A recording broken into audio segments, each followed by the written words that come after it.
The moments that shattered allegiances, rewrote careers, and shocked the wrestling world. From career-making betrayals to genre-defining double turns, here are the top 10 heel turns in wrestling history. Bret Hart stood as one of the foremost stars of WWE's New Generation era. Though dubbed the Hitman, his face persona eventually paled beside the rebellious charisma of Stone Cold Steve Austin. At WrestleMania 13 in March 1997, WWE orchestrated the most extraordinary double turn in its history. Hart evolved into a heel, while Stone Cold emerged as a babyface. Hart's bitterness towards the American audience became evident as he reformed the Hart Foundation later that year, reforming the faction as an overtly pro-Canadian and anti-American unit. It became one of the era's most dominating stables, basking in championship glory, while Bret Hart reclaimed his 5th WWE Championship at SummerSlam. However, Hart's heel ascent met an abrupt end at the Survivor Series 1997, during the infamous Montreal Screwjob, in which he was controversially stripped of the WWE Championship in a real-life betrayal. Seth Rollins' heel turn was a booking masterclass. At the peak of the Shield's dominance, after victories over Evolution at Extreme Rules and Payback, Triple H ominously hinted there's always a plan B. The very next night on Raw, that plan was revealed. Rollins, after Triple H's cryptic admonition, struck Roman Reigns and Dean Ambrose with a steel chair, effectively dismantling the Shield and aligning himself with the Authority. Rollins' heel transformation ignited one of the most compelling single runs in recent memory. He captured the Money in the Bank contract with help from Kane, solidifying his position as the Authority's prized golden boy. The fallout between Rollins and Ambrose became one of wrestling's most personal and intense rivalries that year. Their feud spilled over into grueling matches, a lumberjack showdown at SummerSlam, a street fight, and finally, a Hell in a Cell match, all standing testament to Rollins' excruciatingly effective heel portrayal. Shawn Michaels and Marty Jannetty, as the Rockers, stand among WWE's most beloved tag teams to never have officially captured the tag team titles. Their electric partnership captivated fans, with high-octane aerial feats and unmatched chemistry. Their alliance met its stunning end in a now iconic moment. During a segment of Brutus Beefcake's The Barbershop, Shawn Michaels shockingly superkicked Marty Jannetty and sent him crashing through the window with a brutal sweet chin music.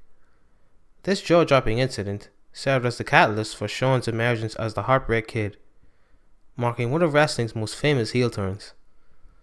From there, HBK evolved into a captivating single star, especially with the Sexy Boy theme elevating his persona. Initially performed by Sensational Sherry and penned by Jimmy Hart, the track perfectly embodied his cocky and magnetic character. Chris Jericho and Shawn Michaels' rivalry truly ignited in the wake of WrestleMania 24, centered around Jericho's resentment over Shawn Michaels ending Ric Flair's career. The tension boiled over in June 2008, with the highlight reel when Jericho made a shocking turn. He smashed Michaels' head into the Geritron 6000, abruptly ending his Y2J persona and transforming him into a full-blown heel.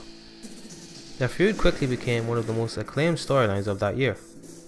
It was lauded for being intensely personal, visceral, and emotionally charged. Wrestling Observer Newsletter and Pro Wrestling Illustrated honored it as both the feud of the year and worked match of the year in 2008.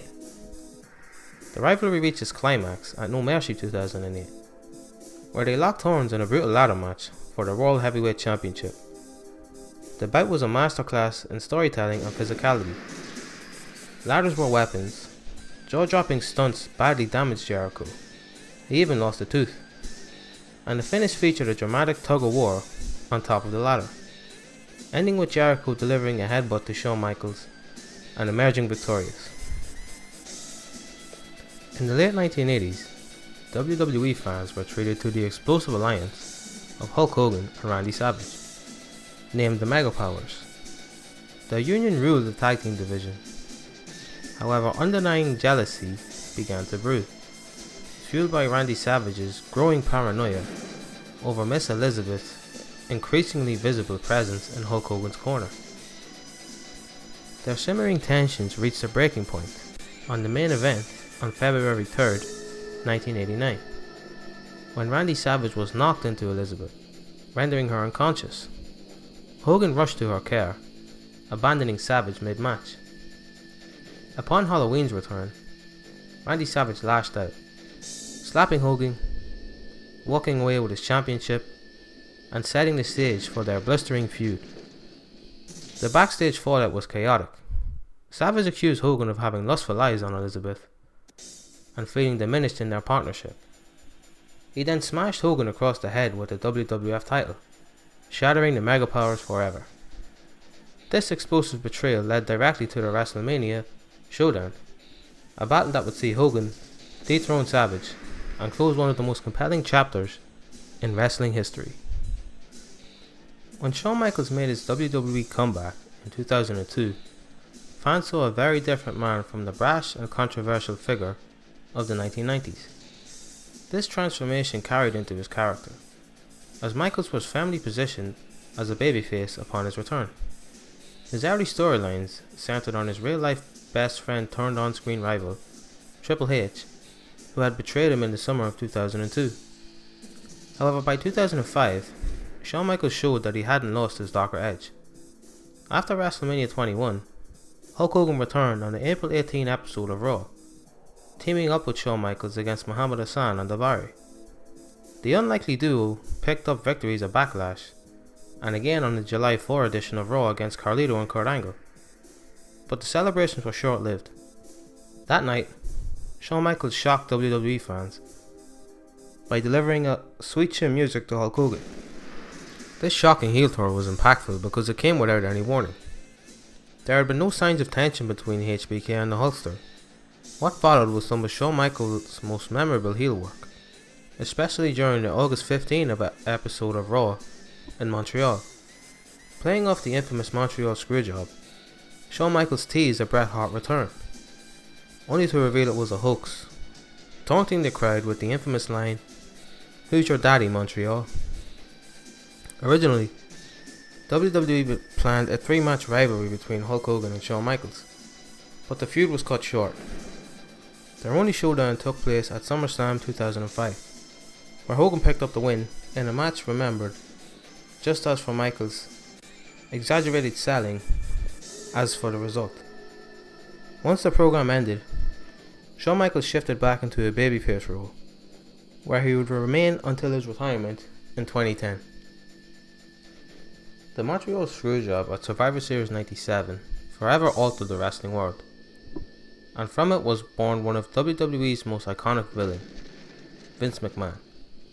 Bret Hart, on his way out of WWE to join WCW, refused to drop the WWF Championship to Shawn Michaels. Expecting a fair outcome, Hart was blindsided when Vince McMahon devised his own plan. As Michaels locked Bret in the sharpshooter, referee Al Hebner shockingly called for the bell, even though Hart never tapped out. Furious Bret Hart spat directly on Vince McMahon's face before storming out, even landing a punch backstage for good measure. What followed was wrestling history. Vince McMahon kneed into his role as the hated authority figure, justifying his actions with the now legendary phrase, "Bret screwed Bret." This real-life betrayal gave rise to the Mr. McMahon character, a power-hungry boss determined to make life miserable for Stone Cold Steve Austin. The feud became the cornerstone of the Attitude Era, and helped WWE overtake WCW. What began as a controversial double-cross evolved into one of wrestling's greatest storylines, cementing Vince McMahon as the ultimate on-screen villain. After the split of the Nation of Domination, The Rock re-emerged as the face, only to shock WWE fans at Survivor Series 98. During the finals on the Deadly Games tournament, to crown a new WWE champion, The Rock turned the tables on expectations. In a moment brimming with suspense, he applied the sharpshooter to Mankind, and despite no submission, Vince McMahon ordered a bell, crowning The Rock as champion, and triggering one of the smartest double turns in the company's history. This moment marked a new chapter. The Rock abandoned his people's champion persona and embraced his role as the corporate champion, aligned with Vince McMahon. The fans' reaction said it all. This shocking heel turn elevated him into a legendary figure of the Attitude Era, playing perfectly into the rise of the corporate-powered villain. On July 7, 1996, at WCW Bash at the Beach, the wrestling world was changed forever. The main event pitted Lex Luger, Randy Savage, and Sting against the invading outsiders Scott Hall, Kevin Nash, and a mysterious third man. As the match seemed to tilt in favour of the outsiders, the crowd braced for a heroic save. Instead, Hulk Hogan stunned everyone. He hit Randy Savage with a leg drop, and revealed himself as the third member of the NWO. Hulk Hogan had turned his back on his American hero image. For over a decade, Hogan had been the ultimate babyface, the All-American champion, role model, and embodiment of honour and justice. That night, he shattered that image. Adopting the persona of Hollywood Hogan, he embraced villainy, wearing black and exuding a menacing swagger that made him instantly unforgettable. The reaction was explosive. Fans hurled trash into the ring, screamed in disbelief, and some were even moved to tears. It was a portrayal of epic proportions, but also a stroke of genius. Hogan had reinvented himself, proving he could remain relevant and dominate the rapidly changing landscape of 1990s wrestling.